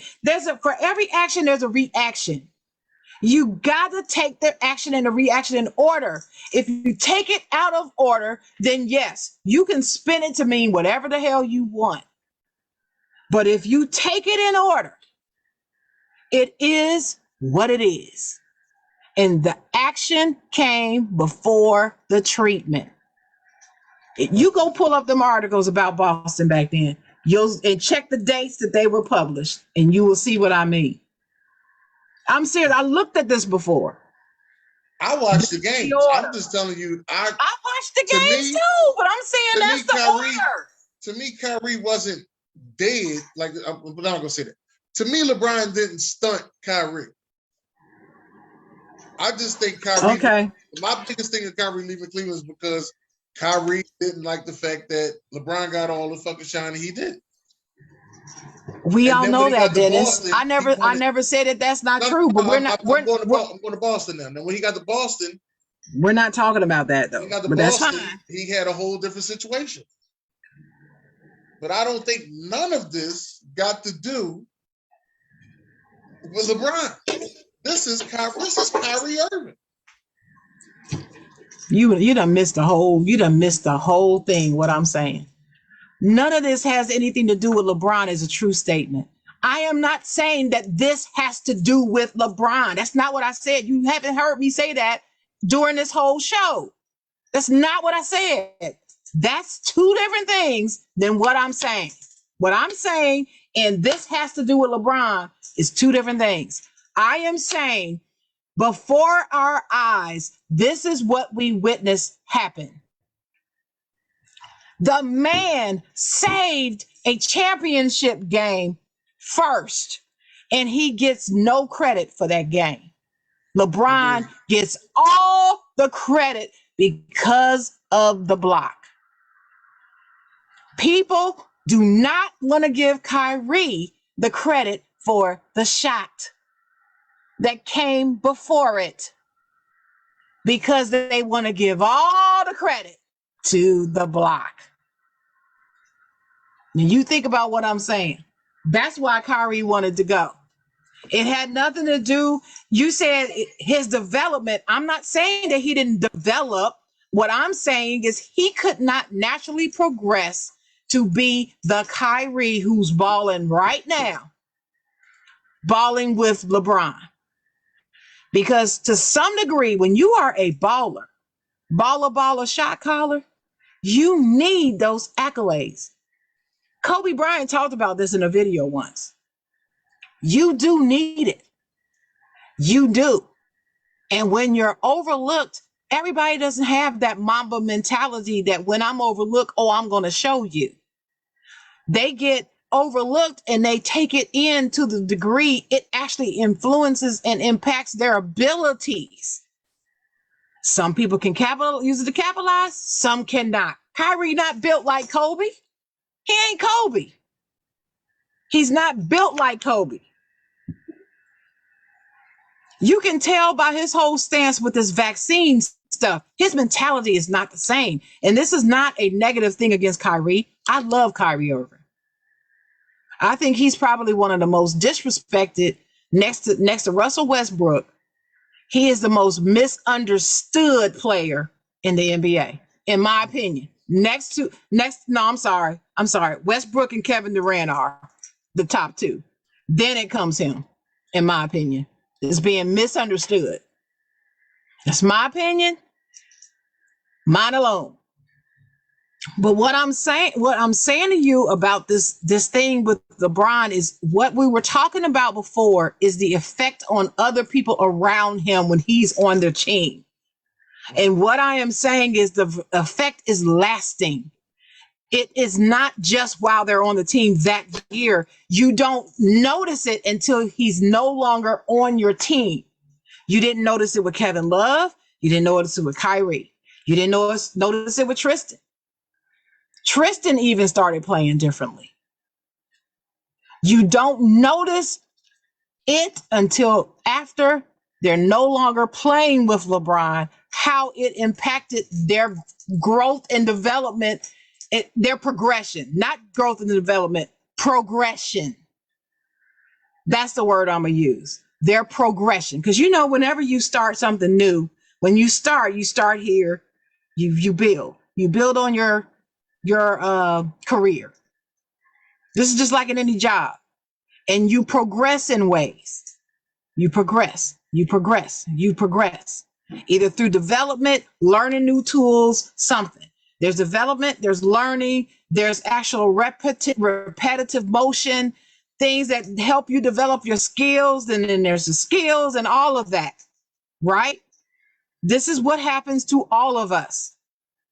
But after they leave a team with him, there's something about that first year after they no longer play on the team with him. It's almost like COVID. People that I know that have been ravaged by COVID, they come back differently. And they struggle in the beginning to get back to their normal selves. And I'm saying Boston was his struggle year. So no matter if he had gotten injured or not, this would have happened anyway. He was not going to be Cleveland Kyrie.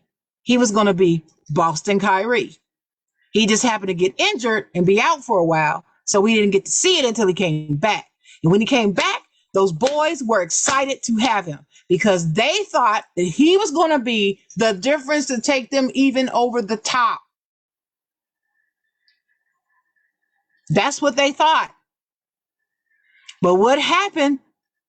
Kyrie showed up and it wasn't Cleveland Kyrie. It was some other Kyrie. But Kyrie didn't even see it. Yeah. I don't. With the Kevin Love situation that you were talking about, I do Same understand thing. that. But with Kevin Love and Chris Bosh, Same thing. I seen those two early, like when they started playing together. Like Bosh wasn't the same guy he was in Toronto.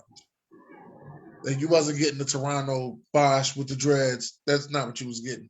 And you wasn't getting the Kevin Love guy that was with Minnesota who get you 20 rebounds and 25 points. And no, you wasn't getting that guy. And who told him that? Who told Chris Bosh that he had to be ready? Be ready. Oh, I don't know. Stephen A. Smith. But go ahead. I knew nothing about that. Kevin Love told him, you got to be ready. When you going to play with him, you got to be ready. And you got to understand, you got to take a step back. If you're not prepared to do that, you can't. It's not worth going to the chip for you if you're not willing to do that, because you're not going to get there trying to ball out. You can only ball to him. That's the fact of the matter. You can get this by watching.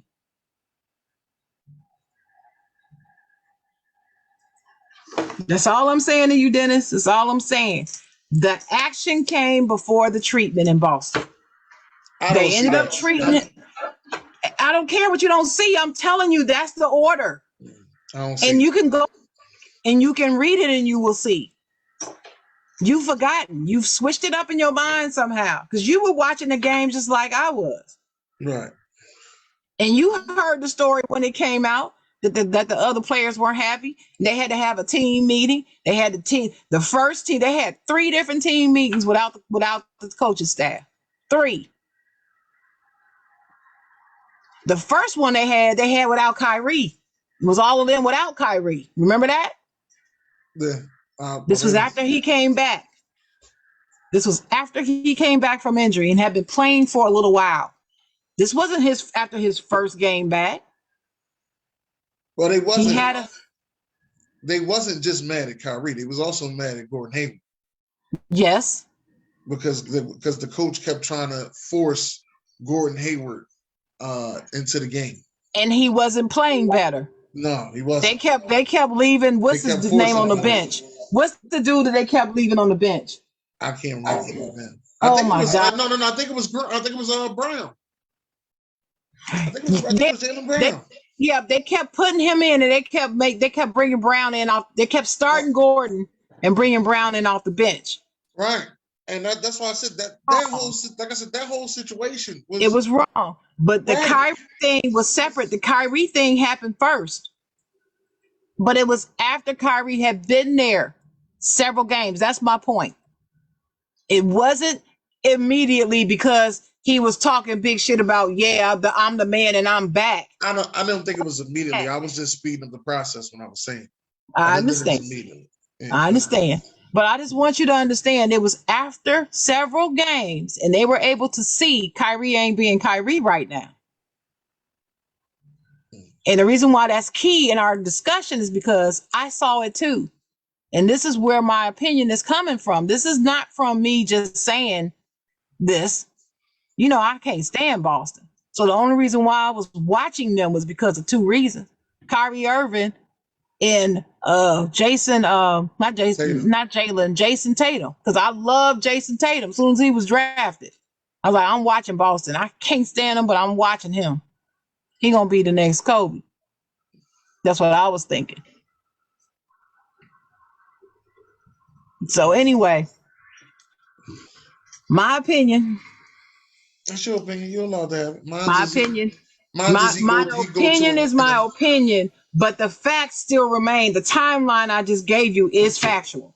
That's how it happened. So that's why I'm saying go back and pull them and read them yourself. If you don't believe me, you will see by the dates. That's the order. Yeah, but my opinion is he goes to Atlanta, teaches them how to win early, so they can, form to be the best team in the East. That's my opinion. I don't think nobody takes a stunt. But who do you think? Wait. Who do you think he's going to teach when he gets there? Who? No, he's going to teach them how to win early. Teach who how to win early? Atlanta. Who? What players are he going to teach? Well, you done forgot who you talking about. You saying LeBron going to go and leave a team intact? He just gonna go there and the team gonna stay the same. But no. I said Clinton Capella was leaving. That's the only one you think is gonna leave? That's it. Clinton Capella. Man, you out of your mind. Clinton Capella. No, honey. No. Why is Sheila calling me on my house phone? But don't Clinton understand Capella's that. the only one I see leaving because he doesn't. He actually doesn't fit on the team. To be honest with you, but they're making it do what it do. They're gonna teach them how to win early. We're gonna become the number 1 team in the East. Well, maybe not number 1, but they'll be a top team in the East. I'll say that. I ain't gonna say number 1. They'll be a top team in the East.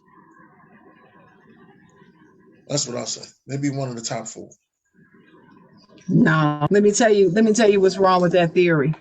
When he goes, he's not leaving that team intact.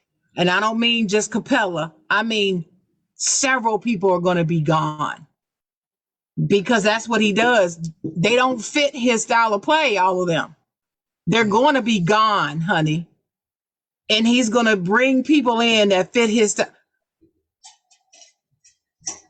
Move on. Just move on.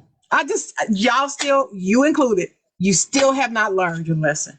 It's No, like I'm at y'all this watch point. what he does all 17 years. I do watch what he did all these years, but I No, think and now you this still year come 20. up with him doing something different. He's This year, not going to do anything different. but this year 20. What's wrong with you?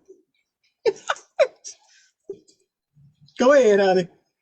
Go ahead. What's the next one? I'm sorry. That was the last one. No, it wasn't. We didn't do the West. You just asked me about the East. We did the West. We talked about the Pelicans. We talked about We didn't talk about the Pelicans. We just talked about the Lakers. No, I did. I brought up the Pelicans. You mentioned the Pelicans. Only thing you said was that you think they're gonna make the playoffs. That was they're it. gonna make the playoffs, yeah. And then you brought back up the Lakers. That is right. That's what happened. You brought back up the Lakers. Yeah. I know I mentioned the Pelicans. You mentioned it, but we didn't talk about it. Pelicans play the Spurs, and I think it's the Minnesota Timberwolves play the Clippers. And there's a couple people out there that's high on the Clippers. I think they are. They 40-40 right now. They are right though. Who is? Who's higher? The Clippers. They 40-40. Oh. A couple people are high. Like I heard people that's been like, the Clippers are dangerous. You know, Clippers not dangerous. So. The Clippers gonna clip.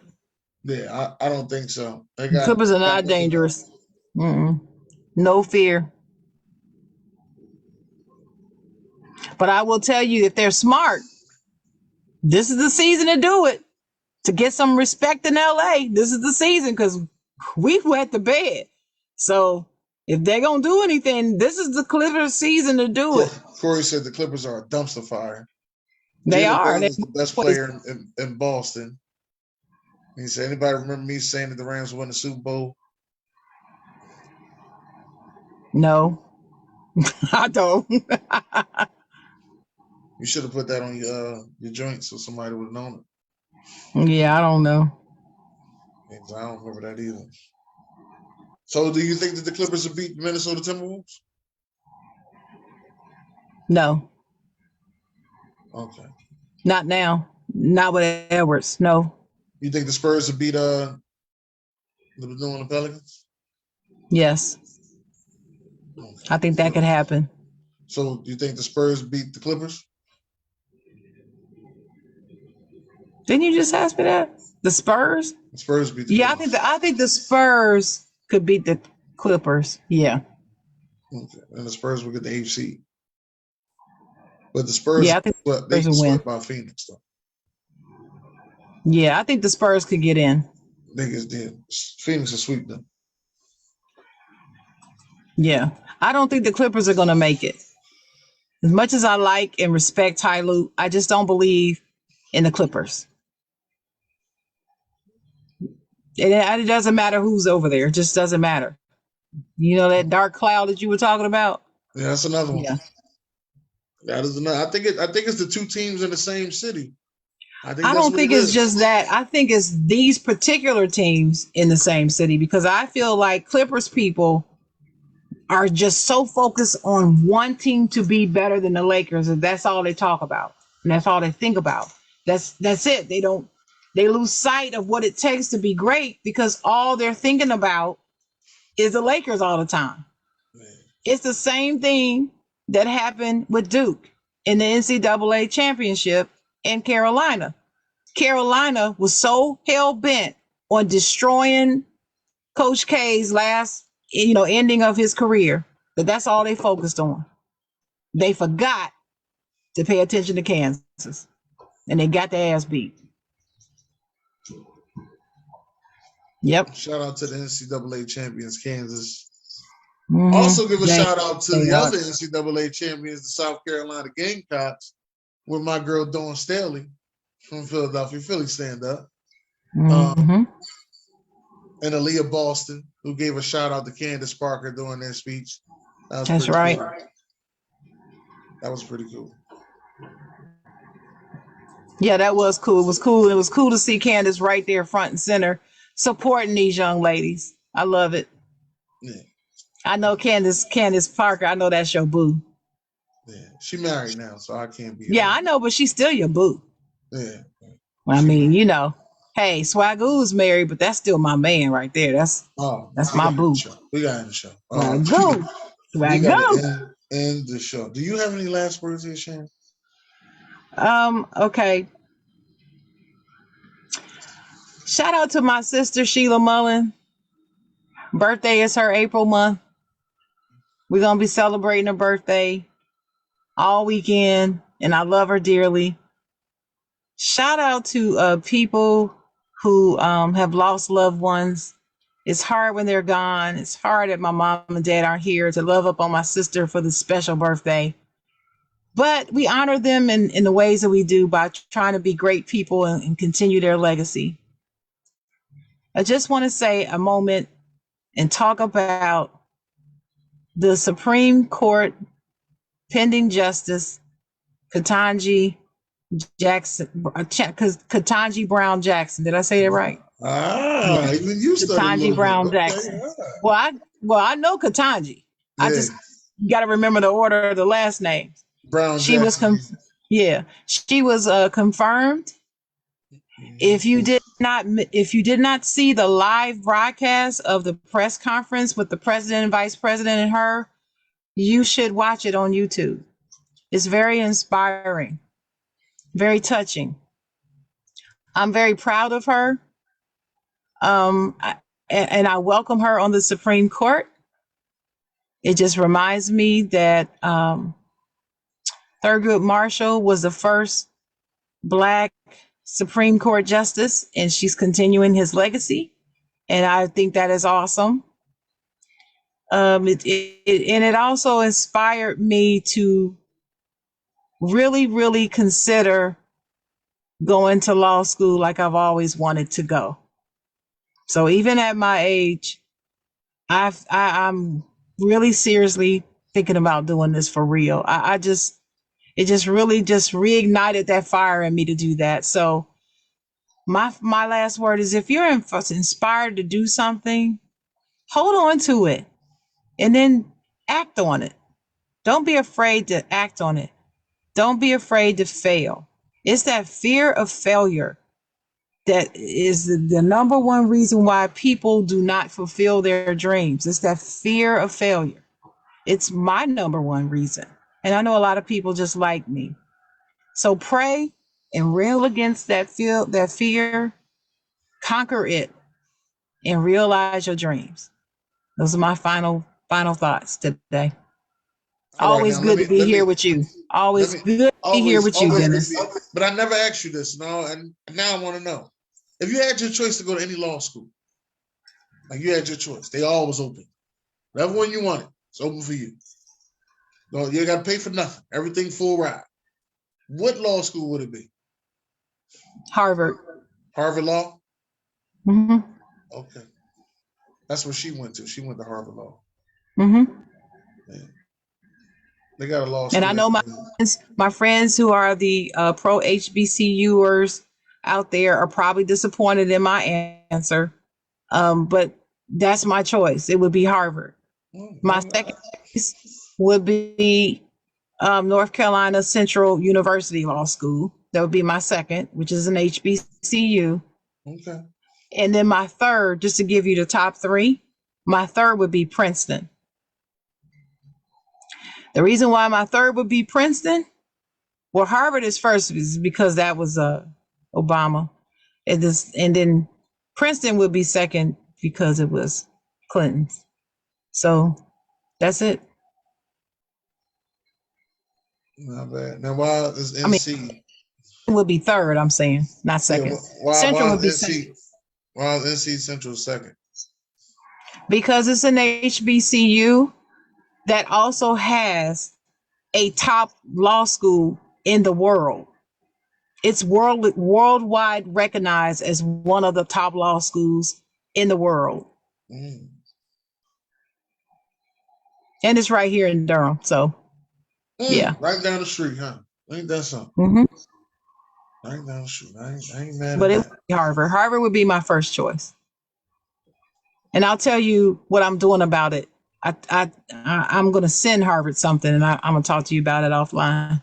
Oh, all right. Well, listen. Let me get into. I was watching one of I want to say hip hop moguls. Well, he's no longer doing hip hop no more, but you know, during the '90s and the 2000s, he was one of hip hop moguls. You know, started the Rockefeller. Talking about Dame Dash. You know, one thing I learned listening to Dame Dash is to stop talking negative. And I'm gonna stop. And I think I'm gonna stop doing it. I'm gonna encourage other people to do it as well. If you have a dream, stop worried about who, when, what, and why. Write it down, visualize it, write it down, and then go accomplish it.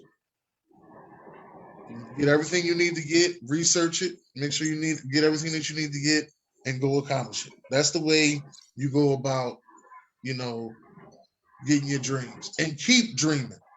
Because once you pass your first dream, you need to keep dreaming for another dream. He said, and one thing that he said was one of the best things I heard him say was that the best funeral to go to was the death of a dream because you accomplished it and everything came true. That was one of the best things I heard him say. So, one thing I'm gonna say out there is keep dreaming, and if any stress come your way, make sure you exhale, like Whitney Houston told you to. Shoot, shoot. Shoot, shoot. God bless y'all. Great day.